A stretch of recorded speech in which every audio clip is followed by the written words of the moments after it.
Está começando aqui mais um bate-papo jurídico. Eu sou Ariadne Sandroni. Vou falar hoje sobre algumas questões relativas à compliance e a obrigatoriedade nas pequenas e grandes empresas e a lei anticorrupção, que é a lei 12.846 de 2014. E estou aqui com o Luiz Guilherme Holtz, que é um contabilista, e hoje ele vai falar para a gente sobre algumas questões das novas regras do ICMS, não é mesmo, Luiz Guilherme? Perfeito. Olá, produção, Ariadne, enfim, nós estamos aqui justamente para dar uma abordagem ao tema justamente da Emenda Constitucional 87 de 2015, que introduziu novas normas, novas regras, na verdade, ao ICMS das empresas, as operações, principalmente as operações interestaduais. Então tem algum assunto aí para a gente bater um papo aí legal aí nesse espaço de tempo. Inclusive tem várias perguntas para você, Luiz Com Guilherme. certeza, imagino que sim, né? É um assunto que ainda, embora já esteja acontecendo desde o começo do ano, ainda resta muita dúvida nos empresários, enfim. É um assunto bem interessante. E dos contadores que estão de cabelos brancos, né? Eu acredito que tenha bastante ainda que tenha certa dificuldade de assimilar, assim como foi no caso da substituição tributária, quando ela foi introduzida lá em meados de 2008, houve assim um pânico geral, principalmente entre os contabilistas mesmo, que não houve uma certa demora em entender a sistemática da substituição tributária, que se não me falha ali a memória foi no governo do Serra que foi introduzido. Então, é a mesma história, tá? Tem gerado bastante dúvidas, mas nós temos aí bastante consultoria para ajudar. Enfim, tá resolvendo e tentando elucidar a maioria das dúvidas aí. De quem é a responsabilidade pelo recolhimento do DIFAL? Bom, o recolhimento do DIFAL, na verdade, a responsabilidade pelo recolhimento vai ser definida de acordo com duas situações. Se é uma venda para não contribuinte ou se é uma venda para contribuinte, certo? Se for uma operação interestadual para não contribuinte, a obrigação do recolhimento é do remetente da mercadoria. Se for uma operação para contribuinte de fora do estado, aí tem que observar se existe algum protocolo que atribua a responsabilidade pelo recolhimento da DIFAL ao remetente, mas via de regra vai ser também dele lá. Vai ser do destinatário, quando se tratar de contribuintes. Então tem sempre que ver se tem um protocolo ou um convênio entre os estados. Seria interessante se tem qualquer coisa nesse sentido no âmbito do CONFAS, que determina ou atribui a responsabilidade ao remetente, mas via de regra vai ser, quando se tratar de operações entre contribuintes, para um contribuinte lá vai ser do destinatário propriamente, né? Uhum. Salvo se for não contribuinte, daí a responsabilidade de fato é do remetente. Ok. Vamos para a próxima pergunta? Vamos lá. Quais os critérios a serem observados pelos contribuintes nas operações interestaduais com o consumidor final?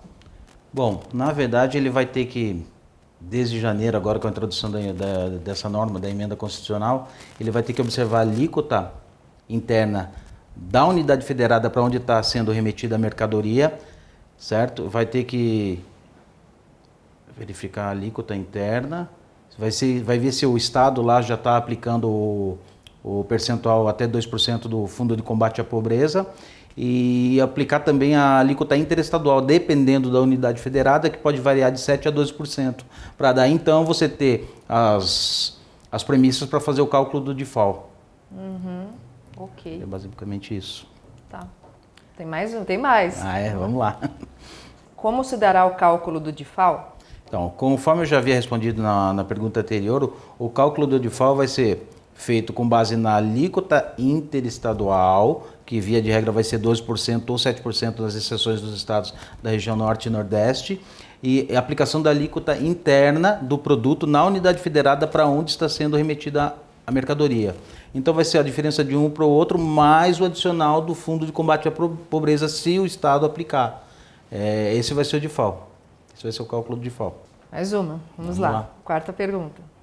Como se dará a apuração do DIFAL no caso dos produtos tributados pela alíquota de 4%, conteúdo de importação e importados? Como que fica essa questão dos importados? Na verdade, isso aí, a tributação nas operações interestaduais a 4%, ela veio da resolução do número 13 de 2012, da resolução do Senado Federal, e a sistemática é a mesma, ou seja, se você tem um produto importado que você vai emitir para outra unidade federada, que a alíquota desse produto lá vai ser 18%, o diferencial de alíquota vai ser 14%, que é a diferença de uma para outra. Sem prejuízo, obviamente, do Fundo de Combate à Pobreza, que a gente está mencionando sempre aqui, se o Estado já estiver aplicando ele. É basicamente a regra mesmo. O que muda... Não são todos os estados que estão aplicando ainda, né? Ainda não, tem alguns que ainda não adotaram. São Paulo já adotou, acho que a partir desse ano. O Rio de Janeiro já adotava, era 1%, agora a partir de 28 de março passado passou a ser 2%. Enfim, não são todos ainda não, mas possivelmente todos vão adotar. Legal, Luiz Guilherme. Vamos a um breve intervalo e voltamos já já.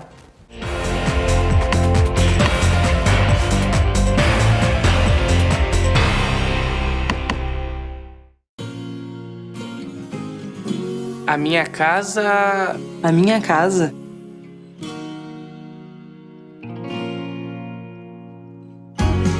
A minha casa tem que ter alegria. Tem que ser sem hora para ir embora. Tem que ser muito moderna. Tem que ser cheia de vida. Tem que ser compartilhada.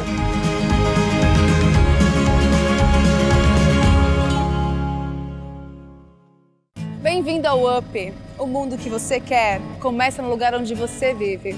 Em um loteamento residencial inovador, o melhor da tecnologia, da arquitetura e da sustentabilidade, para você e sua família viverem com qualidade e modernidade. No UP, todas as áreas comuns têm inovações exclusivas.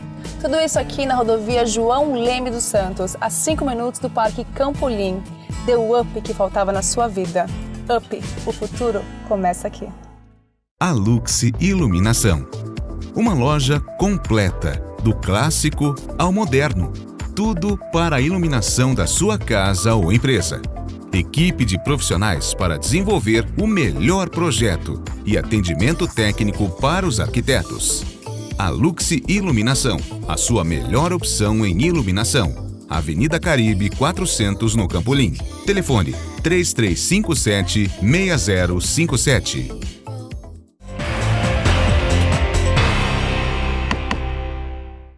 Estamos de volta com o segundo bloco do nosso programa. Estamos aqui discutindo com o Luiz Guilherme, contabilista, algumas questões do ICMS, das novas disposições da Emenda Constitucional 87. E você, telespectador, que tiver a sua dúvida, mande para nós por e-mail, que nós encaixaremos numa próxima pauta, com certeza.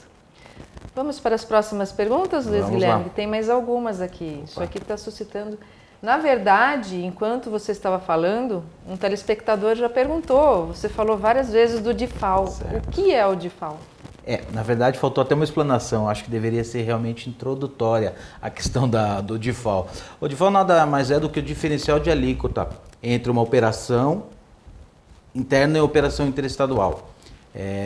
A operação interna é toda venda que você faz dentro do seu estado, e a interestadual é quando você faz uma venda para fora do estado. A partir da Emenda Constitucional 87, passou a vigorar o diferencial, a operação interestadual a 12%, que era uma sistemática diferente até 31 de 2015, o cálculo nessas operações. E aí foi introduzido o DIFAL, que é o diferencial de alíquota. Basicamente é isso aí, diferencial de alíquota. Ótimo, Luiz Guilherme, mas então para deixar mais fácil para o telespectador entender, então já que você explicou o que é o DIFAL, dá um exemplo para a gente. Vamos lá então. Supondo uma empresa que faça uma operação de venda aqui, sediada no estado de São Paulo, contribuinte paulista, faça uma operação de venda para um não contribuinte do Rio de Janeiro. Nessa operação, o que vai acontecer? Nós vamos ter a alíquota interestadual, que é o quê? É a alíquota própria do contribuinte que está fazendo a venda, ou seja, daquele do estado de São Paulo, que é os 12%. Que é os 12%, que vai ser na operação de venda para o Rio de Janeiro, uma operação interestadual. Lá no Rio de Janeiro, essa mercadoria a gente pode supor que seja 18% alíquota interna lá naquela unidade federada. Então o que acontece? O diferencial de alíquota nada mais é do que a diferença entre a alíquota interna da unidade federada de destino menos a alíquota interestadual da operação, que foi do contribuinte daqui de São Paulo. Então 18 menos 12, o diferencial de alíquota nesse caso específico seria 6%, que inclusive vai ser partilhado entre os estados de destino e origem, conforme previsto no artigo 99º, do ato das disposições constitucionais transitórias, que com a nova redação dada pela Emenda Constitucional 87, prevê que vai ser 40% para o estado de destino e 60% para o estado de origem. Ah, sim, tem essa... Se não me falha a memória agora. Enfim. Sim, tem essa a proporcionalidade na partilha. Tá? Isso aí vai ser gradual e até 2019 vai ser 100% para o estado de destino. Por que isso aí? Porque, na verdade, é para compensar o estado de origem, que tinha anteriormente todo o tributo para ele, e agora ele passa a dividir, ou seja, ele fica só com os 12% da operação própria e os outros, o diferencial de alíquota passa a ser do estado de destino. Então, para que essa perca de arrecadação do estado de origem seja menos, digamos, dramática, menos gravosa, eles fizeram essa proporção aí, nessa ordem cronológica, que vai diminuindo até chegar aos 100% em 2019. Era basicamente isso. Mas enfim, só voltando, o diferencial de alíquota então nada mais é do que isso mesmo, a diferença de alíquota entre a alíquota interna do estado de destino e a alíquota interestadual do remetente. Tá? Ok, ótimo. Espero que tenha ficado claro aí. Agora sim, acho que agora o telespectador conseguiu visualizar do que se trata. Espero que sim. E você tem algumas perguntas para mim, né? Sim, nós temos sim bastante pergunta, na verdade, sobre o tema que você vai estar abordando, que é a compliance. E nós vamos começar aqui com a primeira, que seria o que na verdade é o compliance. Ok. A compliance nada mais ela vem do direito americano e nada mais é do que um conjunto de regras, de normas que as empresas são obrigadas a adotar visando práticas abusivas ou lesivas e que sejam consideradas crimes contra a administração pública, seja ela nacional ou internacional. Então, essa obrigatoriedade, na verdade, ela veio com a Lei 12.846 de 2014, porque até então se falava muito de compliance, de governança corporativa, mas, na verdade, não tinha nenhuma disposição legal que cuidasse do assunto. Tinham as empresas que estavam melhor organizadas, tinham essa preocupação de ter normas de compliance, que são essas regras, essas normas internas organizacionais, mas não existia, era apenas uma questão de organização. Geralmente, principalmente as multinacionais, que já eram empresas que estavam melhor organizadas fora, que já tinham todo um know-how. Agora, com essa nova lei, que é conhecida a 12.846, que é a Lei Anticorrupção, as empresas que não se adaptarem com isso vão ficar para trás, porque a conta é bem salgada. Se houver constatação de prática de algum daqueles crimes tidos como crimes de corrupção dessa lei, as penas são altíssimas. E fora a publicidade negativa, porque tem até um cadastro nacional das empresas que cometeram fraudes ou crimes dessa natureza. Enfim, como nós vamos ver depois, até publicação em jornais, em mídia, sobre o assunto é obrigatório, tem disposição em lei sobre isso, para tornar público. Então não é um processo que vai, por exemplo, em segredo de justiça. Se houver penalização da empresa, ela tem que se tornar público ainda. Então, a conta é salgada. Nós temos aqui mais uma pergunta do telespectador. Na verdade, o que eles querem saber é quem é obrigado a implantar as regras de compliance? Então, todas as empresas estão obrigadas, porém o grau de urgência e necessidade que pode variar. Por exemplo, uma empresa que tenha contratos com o poder público, uma empresa que faça importação, exportação, ou que precise constantemente de alvarás, licenças ambientais, ou que manipule certos tipos de medicamentos ou soluções ou substâncias que precisem de vigilância do poder público. Então essas empresas, obviamente, que têm uma urgência maior do que as outras. Valendo dizer que são todos os tipos de empresas, tanto as sociedades limitadas quanto as sociedades simples, as associações, as cooperativas, as fundações, todas elas estão obrigadas e todas elas se enquadram no que diz respeito à lei anticorrupção. Vou chamar um breve intervalo e a gente volta daqui a pouco para continuar com mais perguntas para a Ariadne.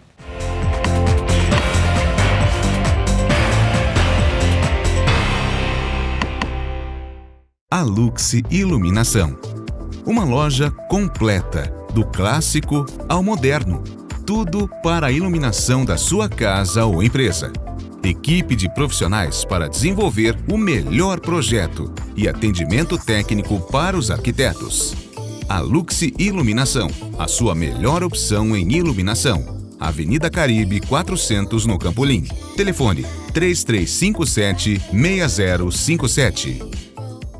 Bem-vindo ao UP. O mundo que você quer começa no lugar onde você vive. Em um loteamento residencial inovador, o melhor da tecnologia, da arquitetura e da sustentabilidade para você e sua família viverem com qualidade e modernidade. No UP, todas as áreas comuns têm inovações exclusivas. Tudo isso aqui na rodovia João Leme dos Santos, a 5 minutos do Parque Campolim. Dê o up que faltava na sua vida.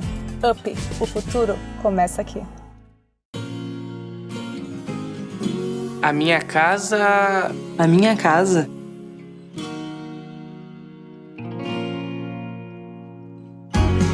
A minha casa tem que ter alegria. Tem que ser sem hora para ir embora. Tem que ser muito moderna. Tem que ser cheia de vida. Tem que ser compartilhada.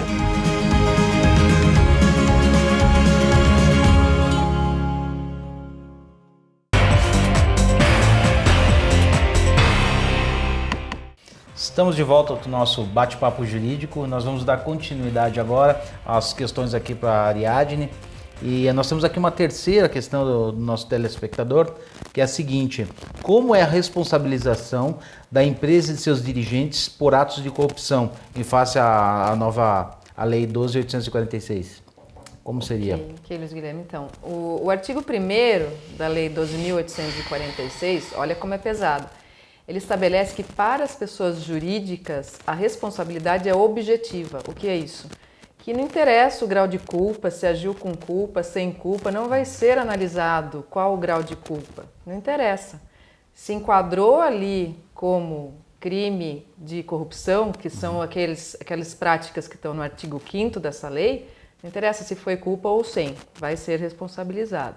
E não apenas as pessoas jurídicas, mas também os seus dirigentes, os seus gestores, diretores, enfim. Também as pessoas físicas podem ser penalizadas. Com o diferencial que as pessoas físicas elas só vão responder pelo grau da sua culpabilidade. Elas podem ter essa análise a favor de si do grau de culpa, diferentemente da pessoa jurídica. Mas permite fazer um questionamento. Sim, aí. Claro. E como seria, não sei se seria o termo, dosimetria para saber se grau de culpa delas tem algum... Então, porque assim, tem que ver se aquele diretor, por exemplo, se aquele administrador, quem era administrador, quem tinha poder de gestão, se ele agiu contra o contrato social, por exemplo, se o contrato social dispunha que a empresa não pode conceder aval, ele foi lá e concedeu, enfim, vai ter que ser feita toda uma análise de se essa prática foi feita de forma dolosa pelos dirigentes ou foi apenas um acontecimento que saiu, porque às vezes uma empresa, uma corporação, ela tem vários empregados e vários colaboradores que estão ligados a uma determinada atividade. Então, por exemplo, uma empresa que faz importação e exportação, tem o colaborador que cuida da logística, tem o que faz a compra, tem o que faz a recepção do material, tem o que cuida da parte fiscal. Então o gestor nem sempre ele consegue ficar ali embaixo do guarda-chuva dele, ali ele consegue ter esse controle. Então ele pode atrair para dizer, olha, a responsabilidade, claro, é da empresa pelos atos dos seus empregados, mas algumas coisas pode fugir ao alcance dele. Olha, eu não tinha como saber disso, isso eu não tinha como perceber, isso foi uma coisa que foi praticada na calada da noite, ou com uma qualidade técnica que só o funcionário ali que está operando, por exemplo, a pessoa que trabalha com TI, que tem um conhecimento muito aprofundado de como fazer a coisa de uma forma velada, então ele pode atrair para si esse tipo de defesa. Agora, contrariamente, é quando ele age mesmo de forma culposa, dolosa, certo. Quando ele nitidamente ele faz uma prática que ele mesmo foi responsável. Ótimo. Legal. Temos aqui mais uma questão. Quais as penalidades pelas infrações cometidas nos termos da referida lei? Bom, então como eu falei, o artigo 5º da Lei 12.846, ela enumera todas as práticas que são consideradas como atos abusivos ou lesivos para a administração pública. Para dizer que pode ser administração pública nacional ou internacional. E a penalização é o seguinte, vamos falar primeiro na esfera administrativa. Quem são? Antes de mais nada, os chefes, os superiores de cada órgão público que constatar esse ato lesivo, ele pode instaurar um processo administrativo. E as práticas e as penalidades estão no artigo 6º, que ela pode variar. Ela tem uma multa que vai de 0,1% a 20% do faturamento bruto das empresas do exercício anterior à instauração do processo, excluídos os tributos. Mas, lógico, se é o faturamento bruto, é o faturamento total, que não vai entrar aí a parte dos tributos, mas vai variar de 0,1% a 20% do faturamento bruto do exercício anterior à instauração do processo. Então, imagina, dependendo da empresa, do porte da empresa, imagine a pena máxima 20%, quanto que vai dar isso. E também, além disso, concomitantemente a isso vai da dosimetria de quem vai aplicar a pena. Além de ter que pagar essa multa, esse órgão público, esse dirigente, esse chefe do órgão público, ele pode determinar a publicação dessa penalização. Então, vamos supor, você tem uma empresa, você foi penalizado, você foi condenado a pagar uma multa de 15% sobre o seu faturamento. Então, além de você ter que pagar, eles vão mandar publicar no jornal de maior circulação na área que você atua. Vamos supor que você trabalha na área de metalurgia. Então, qual que é a mídia que tem mais alcance na sua área? É o Jornal dos Metalúrgicos, sei lá. Então, vai ser publicado lá. E na ausência de uma mídia de porte ou de grande circulação, vai no jornal de maior circulação da cidade também. Então, seria publicado aqui nos jornais que são de maior circulação. Uma empresa tal, que tem como dirigente fulano, ciclano, CNPJ tal, praticou essa e essa atividade, eles colocam na íntegra a sentença, relatando todas as práticas que foram feitas, a condenação ao qual que você recebeu e a multa que você vai ter que pagar. Mas isso ainda na esfera administrativa. Administrativa. E isso nada impede, o fato de você ter sido já penalizado administrativamente, nada impede de você também sofrer um processo judicial.